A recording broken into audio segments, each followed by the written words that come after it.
December 1942, somewhere over the Solomon Islands. 19-year-old waist gunner Eddie Kowalski stands in the belly of a B-17, knuckles white, gripping a Browning M2 that vibrates like a jackhammer. A Mitsubishi Zero slips into view at his 10 o'clock, maybe 300 yards out, crossing left to right like a dart. Eddie does what every instinct tells him. He puts the crosshairs on the enemy's fuselage and squeezes the trigger. 50 rounds scream out. Tracers stitch the air. Every single tracer punches harmlessly behind the Zero's tail. The Japanese pilot doesn't even bother to jink. He keeps flying, untouched, while Eddie's ammo counter ticks closer to empty. This wasn't Eddie's fault. Versions of that scene happened again and again across every theater early in World War II. American gunners were trained, determined, and armed with the finest machine guns available, and they still missed. Not sometimes, constantly.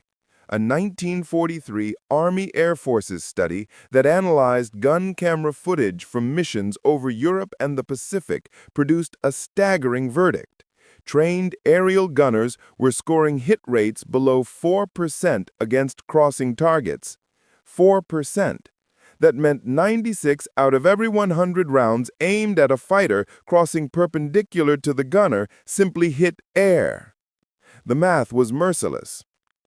A typical engagement lasted 8 to 12 seconds before the enemy broke off. The Browning M2 fired roughly 800 rounds per minute, about 13 rounds per second. In 10 seconds, a gunner could send some 130 rounds downrange. With a 4% hit rate, maybe 5 of those rounds would actually strike the target. 5 hits rarely were enough to stop a rugged fighter. German and Japanese fighters could shrug off dozens of .50 caliber strikes and still fly home. Why were so many bullets useless? Because of time and motion. A bullet might leave the M2 at roughly 2,900 feet per second. That sounds instantaneous, until you remember that a fighter at 300 miles per hour is moving about 440 feet every second. On a 300-yard, 900-foot shot, a bullet needs roughly 0.31 seconds to reach the target. In that fraction of a second, a Zero moving at 300 miles per hour covers another 136 feet, 11 car lengths. The gunner aimed at where the plane was. The bullet arrived where the plane had been a third of a second earlier. The phenomenon had a name: deflection error. Ballisticians understood it well before the war. Solving it in a classroom is one thing. Solving it in combat is another. The deflection required was large and deeply counterintuitive. Against a crossing target at 300 yards, a gunner might need to aim 15 to 20 feet ahead of the enemy's nose, effectively putting the crosshairs on empty sky and trusting the aircraft to fly into his stream of bullets. Every human reflex screamed against that. Gunnery schools tried to teach deflection. Laredo's Flexible Gunnery School and others ran trainees through turret simulators, towed targets, and classroom tables of lead angles. It didn't translate. The problem wasn't a lack of effort, it was complexity. Required lead varied wildly with range, heading, relative speed, your own aircraft's motion, climbs, dives, dozens of variables changing in seconds, while flak ripped the sky apart and oxygen fogged masks at 25,000 feet. For a waist gunner on a B-17, largely stuck in a fixed position, there was no easy way to generate the instinctive motion that fighter pilots could use.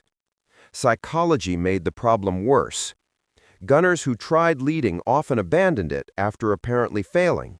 They'd fire ahead, see tracers slash in front of the fighter, and think they'd overled. Next time, they'd aim closer to the plane, exactly the wrong correction. Gun camera reels from 1943 show the pattern. Initial bursts with some forward lead, then subsequent bursts walking backward, until the gunner is firing at or even behind the target. The losses piled up. In October 1943 missions to Schweinfurt, The 8th Air Force recorded devastating results, roughly 20% losses on some raids. Survivors returned with hydraulic lines shredded and crew killed. The mathematics, in fact, had been spelled out years earlier. In 1924, an Army instructor, Lieutenant Colonel James Puckle, published a technical paper called The Problem of Lead in Aerial Gunnery. Puckle, no relation to the 17th century inventor, was a World War I veteran who laid out the algebra plainly. As aircraft speeds passed 150 miles per hour, the lead angles required outstripped human intuition. His tables showed required leads for combinations of speed, range, and crossing angle. The numbers were brutal. Without mechanical help, Puckle warned, aerial gunners would become effectively useless as airspeeds climbed.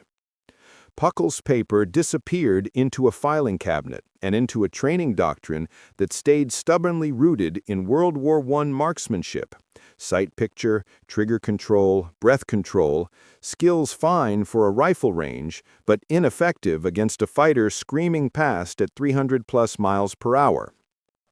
When the U.S. entered the war, a typical gunnery course lasted about 4 weeks and used roughly 1,000 rounds, mostly at stationary or slowly towed sleeves that did not replicate a real combat pass. By mid-1942, amid mounting losses, officers started digging through old technical libraries. Captain Robert Williams of the 8th Air Force's Gunnery Analysis section found Puckle's paper and underlined one point: the math was right. The question wasn't whether Puckle had been correct, it was how to fix the reality that gunners could not calculate complex deflection under fire. Solutions came from different places. The RAF, under immediate pressure during the Battle of Britain, discovered an important human workaround. Squadron leader experiments in 1940 showed that pilots could be trained to rely on motion and peripheral vision rather than conscious calculation. Rather than stop and aim, pilots should begin firing while still turning to follow the target, letting the motion of their aircraft generate the needed mead.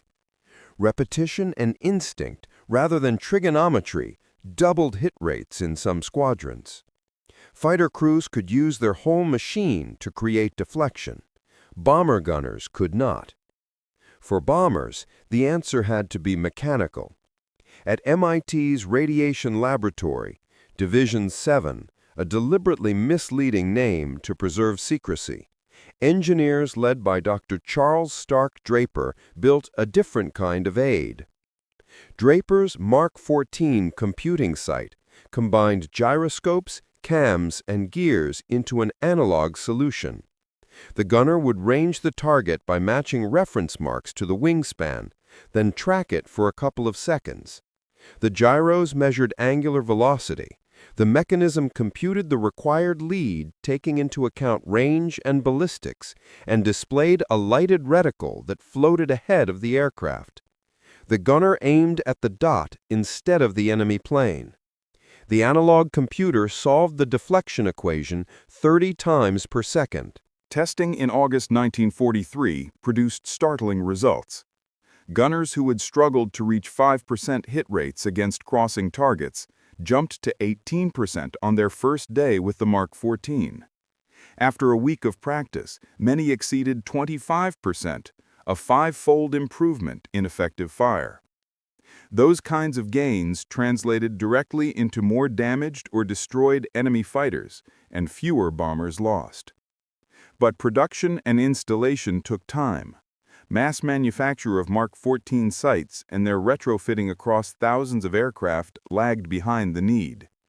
Most crews who flew through late 1943 and early 1944 still relied on iron sights and whatever training they'd been given. They needed an immediate, equipment-free technique they could use now, not a piece of hardware months away from arriving on the line. The rest of the story, how crews adapted, how technology and training combined to blunt the deflection problem, and how the Air War's human and mechanical responses intertwined, shows that victory wasn't a single invention or one great leader. It was a messy, costly combination of mathematics forgotten and rediscovered, pilots who trusted repetition over reason, engineers who turned theory into a mechanical eye, and countless gunners like Eddie Kowalski who kept pulling the trigger under impossible odds.